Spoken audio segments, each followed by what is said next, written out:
Gloire à Jésus-Christ de Nazareth. Bien-aimés, que Dieu vous bénisse.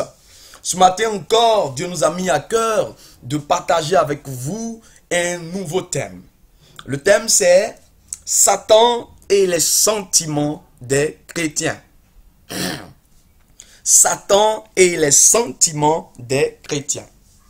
Votre serviteur, l'apôtre Franck Nyonzi, président fondateur de l'Assemblée chrétienne des vainqueurs ACV. Bien-aimés, chaque être humain sur cette terre a des sentiments possède des sentiments qui sont l'amour, la haine, la joie, la tristesse, la culpabilité, la peur, la colère, etc.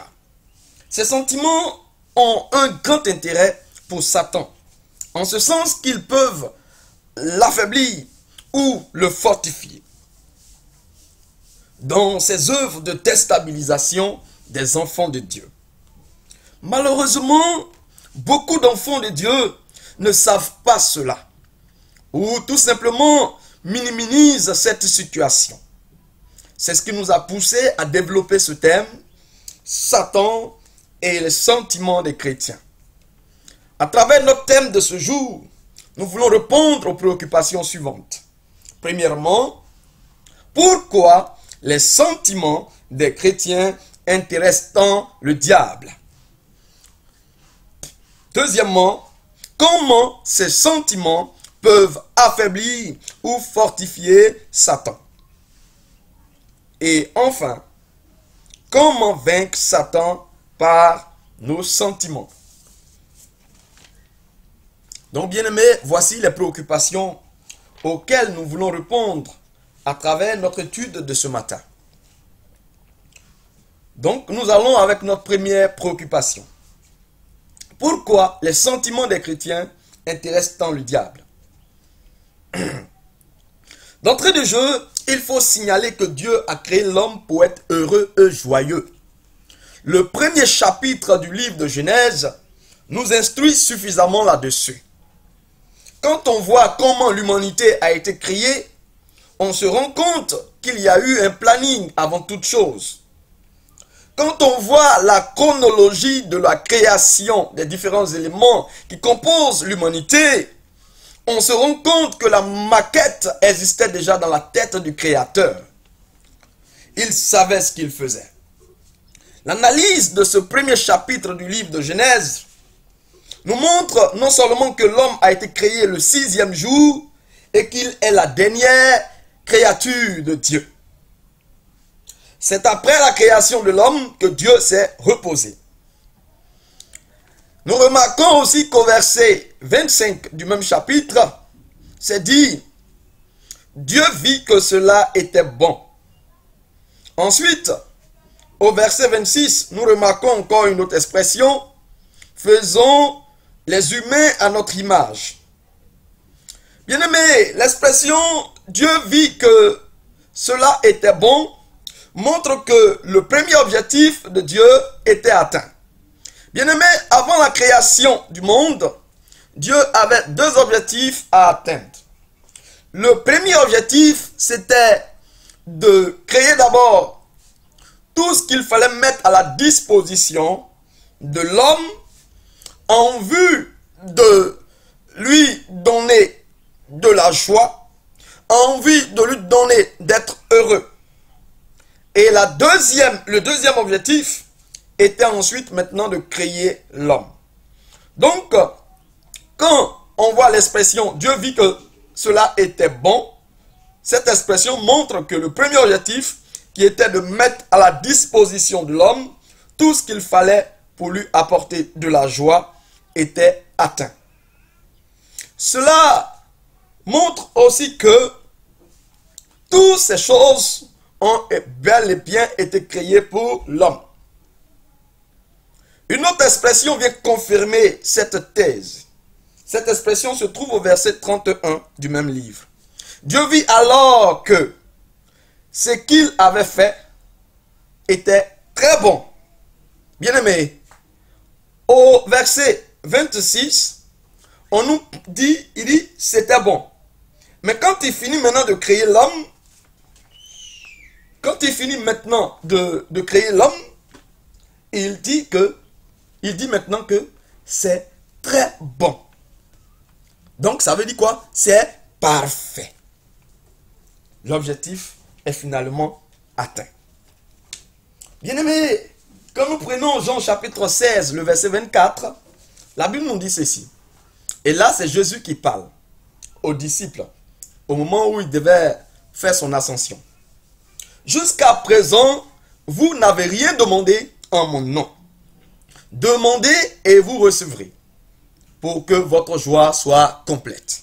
Bien-aimés, cela confirme encore que nous avions effectivement été créés par Dieu pour être heureux, pour être joyeux sur cette terre.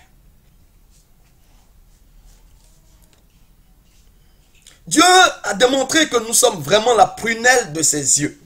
Donc celui qui touche Dieu nous touche. Notre Dieu ressent tout ce que nous ressentons. Bien-aimés, quand nous pleurons, Dieu pleure. Quand nous gémissons, Dieu gémit. Quand nous rions, Dieu rit. Quand nous sommes heureux, Dieu est heureux. C'est en ce sens que la Bible dit que lorsque le cœur de l'homme de Dieu est réjoui, le cœur de Dieu est aussi réjoui. Bien-aimés, Dieu ressent tout ce que nous ressentons. Quand nous souffrons, notre Dieu souffre. Bien-aimés, ça, c'est sûr aussi par Satan. Il le sait. Et bien-aimés, Satan voulait nuire à Dieu. Et nous ne pouvons rien contre lui.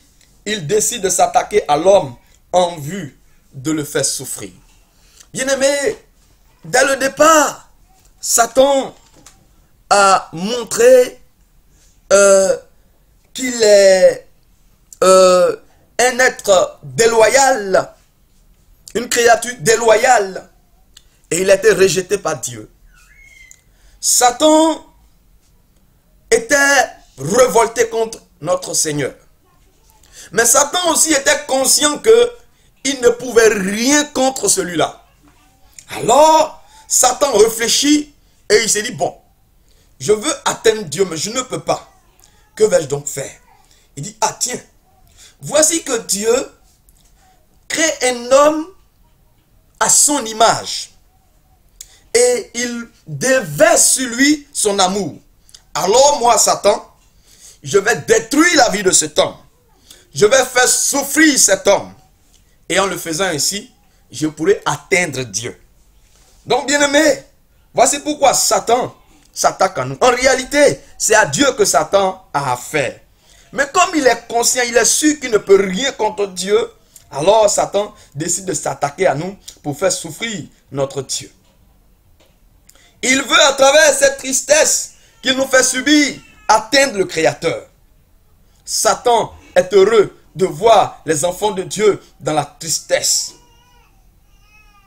Les pleurs, la peur, la culpabilité dans la vie des chrétiens nourrissent Satan. C'est la raison pour laquelle Satan s'intéresse tant aux sentiments des chrétiens. Deuxièmement, comment ces sentiments peuvent affaiblir ou fortifier le diable? Petit a, comment ces sentiments peuvent fortifier Satan? Prenons Jean chapitre 16, le verset 20. Jean chapitre 16, le verset 20. Amen, amen. Je vous le dis. Vous pleurerez et vous lamenterez, tandis que le monde se réjouira. Bien-aimé, Satan est le maître du monde. Donc le monde, c'est Satan. Le monde se réjouira pendant que les enfants de Dieu pleureront. Donc Satan se réjouira pendant que les enfants de Dieu pleureront. Ce que vous ne savez pas, c'est que Satan se nourrit de vos pleurs, de votre tristesse, de votre culpabilité. Vos pleurs, bien-aimés, engraissent Satan. Votre tristesse le fait grandir. Et plus vous pleurez, plus vous êtes triste, plus vous êtes en colère, plus Satan est fort.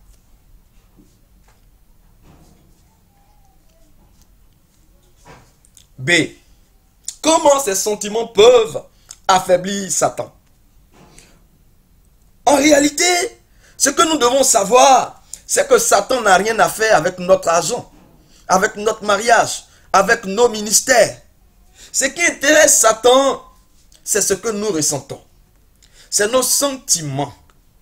Bien-aimés, Satan attaque les finances des enfants de Dieu pour que ceux-ci soient tristes. Satan sait qu'il n'est pas bon que l'homme soit seul. C'est pourquoi il s'oppose à votre mariage.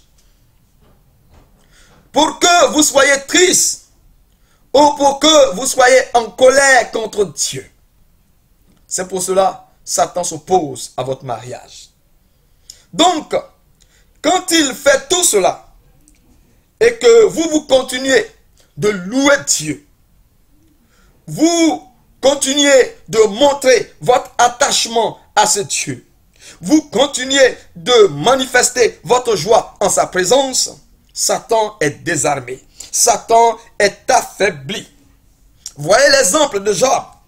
Satan, en allant détruire tout ce qui appartenait à Job, son intention, son objectif était d'emmener Job à régner Dieu.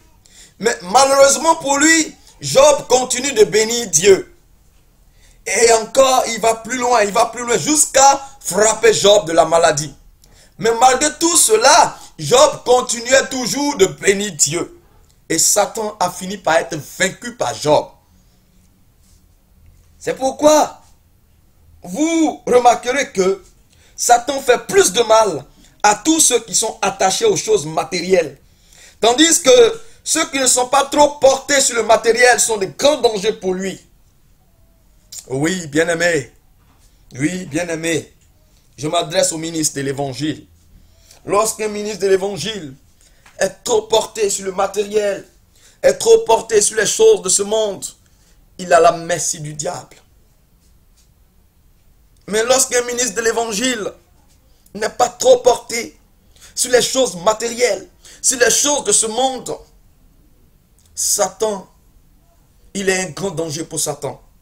Bien-aimé, je vais vous rendre un petit témoignage.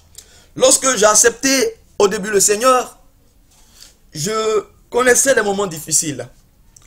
Et j'avais découvert quelque chose qui m'a marqué, qui m'a donné d'accepter Christ et de marcher avec lui. C'est que en acceptant Christ, j'obtenais ce qu'on appelle le salut. Et donc, j'obtenais donc le passeport pour la vie éternelle après la mort. Et bien aimé, cela me réjouissait tant.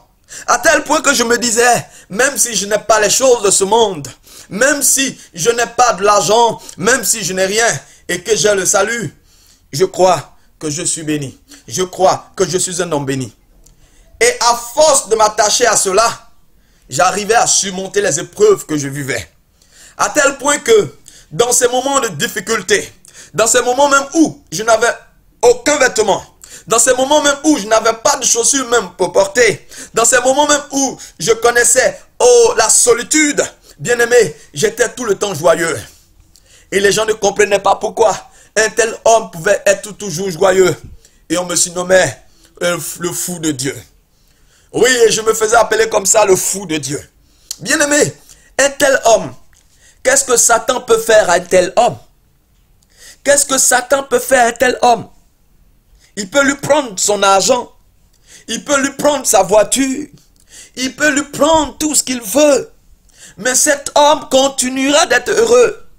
Parce que pour lui, ce qui compte, c'est son salut. Alors, devant un tel homme, Satan est désarmé. Un tel homme, bien-aimé, est un danger pour Satan. Bien-aimé, c'est pourquoi, bien-aimé, nous devons regarder les choses de ce monde comme des choses sans importance. Gloire à Jésus-Christ de Nazareth. C'est cela, bien-aimé. C'est cela. Nous devons voir les choses de ce monde comme des choses sans importance. Et nous finissons avec notre dernière préoccupation. Comment vaincre Satan par nos sentiments? comment vaincre Satan par nos sentiments. Comment vaincre Satan par nos sentiments. Luc chapitre 22, le verset 45 à 46 nous dit ceci. Il se releva de sa prière et vint vers les disciples qu'il trouva endormis de tristesse. Il leur dit alors, pourquoi dormez-vous? Levez-vous, priez afin de ne pas entrer dans l'épreuve. Oh Jésus. Bien-aimé, lorsque Satan frappe, la tristesse suit. Quand Satan frappe, automatiquement, il y a la tristesse qui suit. Satan endeuille les familles. Satan frappe, il y a des morts dans les familles. La tristesse suit. Satan frappe, il y a la maladie. La tristesse suit. Satan frappe, les finances sont déstabilisées et la tristesse suit. Bien-aimé, en vérité, il n'y a personne sur cette terre qui peut dire qu'il n'a jamais connu de tristesse ou dire qu'il ne peut jamais éprouver de la tristesse. Ça n'existe pas. Mais ici, bien-aimé, ce n'est pas le problème ne se trouve pas au niveau de la tristesse ou de la colère ou je ne sais quoi que vous ressentez. Mais le problème se trouve plutôt au niveau de la gestion de cette tristesse ou de cette colère. Bien-aimé, il y a des gens qu'on voit. Lorsqu'on les voit, on a l'impression qu'ils ne sont jamais tristes. On a l'impression qu'ils ne se fâchent jamais. C'est parce qu'ils savent gérer ces choses-là, bien-aimés. C'est parce qu'ils savent gérer la tristesse. Ils savent gérer la colère. Bien-aimés, notre Seigneur Jésus-Christ nous a montré le chemin. Il nous a montré comment nous devons gérer cette tristesse, cette colère, etc. Il nous a montré cela dans le jardin de Gethsémane. Il nous a montré que nous devions décharger ces différents fardeaux de tristesse, de colère, de haine sur lui à travers la prière. Bien-aimé, Jésus était dans le jardin de Gethsémane. Jésus était rempli d'angoisse, de tristesse à cause de la croix qui l'attendait, à cause de la mort qui l'attendait. Et Jésus a choisi d'aller dans le jardin de Gethsémane et de pouvoir crier à l'Éternel, de pouvoir prier son Dieu. Et bien aimé, la Bible dit que le Seigneur envoie un ange pour le fortifier. Bien aimé, lorsque vous êtes dans la tristesse, lorsque vous êtes dans la colère, lorsque vous êtes angoissé, bien aimé, rejetez tout cela sur le Seigneur, sur l'Éternel des armées, à travers la prière. Nous devons prier pour qu'il nous donne la force de dominer sur toutes ces choses et de ne pas paraître triste devant les gens.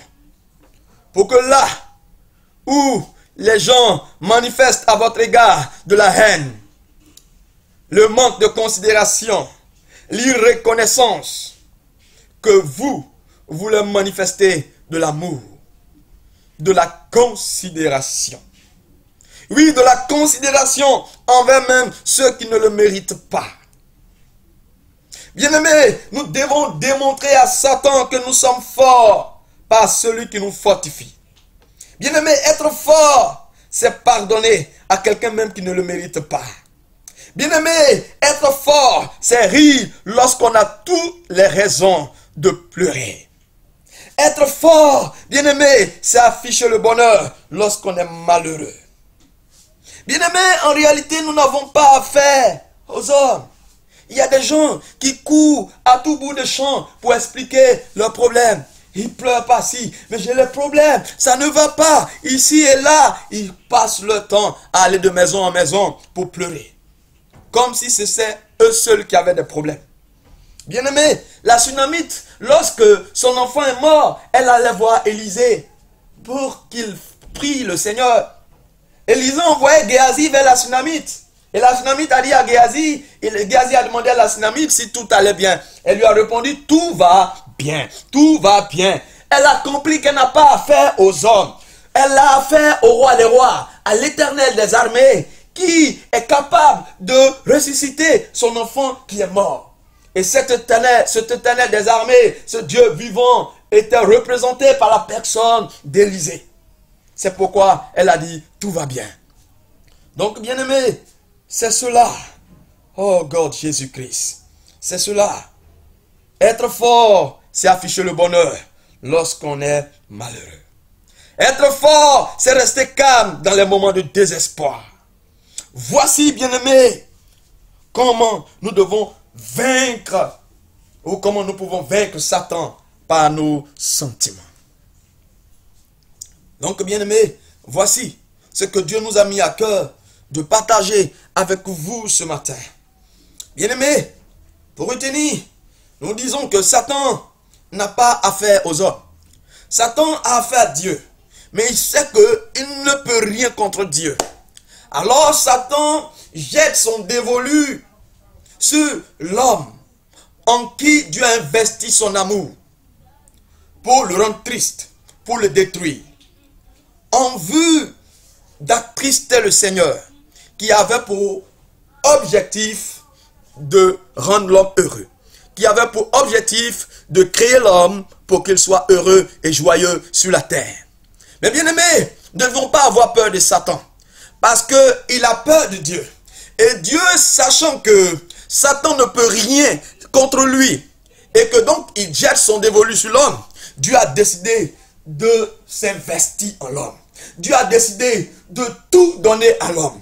La Bible déclare que lorsque Dieu a pris l'agile, qu'il a façonné l'homme, il a soufflé en l'homme le souffle de vie. Bien aimé, le souffle de vie que nous avons reçu quelque chose de la part de Dieu. Tout ce qui est en notre Dieu, nous l'avons reçu par le souffle de vie. Dieu s'est investi en l'homme pour que cet homme-là puisse détruire, éteindre les traits enflammés du diable. Pour qu'il puisse détruire les œuvres du diable. Pour qu'il puisse confondre Satan dans ses œuvres. C'est pourquoi, bien-aimé, tu ne dois pas avoir peur de Satan. Tu ne dois pas avoir peur des sorciers. Tu ne dois pas avoir peur des mystiques. Dieu t'a tout donné. Oui, tu es Dieu parce que Dieu s'est investi en toi. Satan n'est rien. Il ne peut rien contre toi. Alors, bien-aimé, reste calme, reste serein.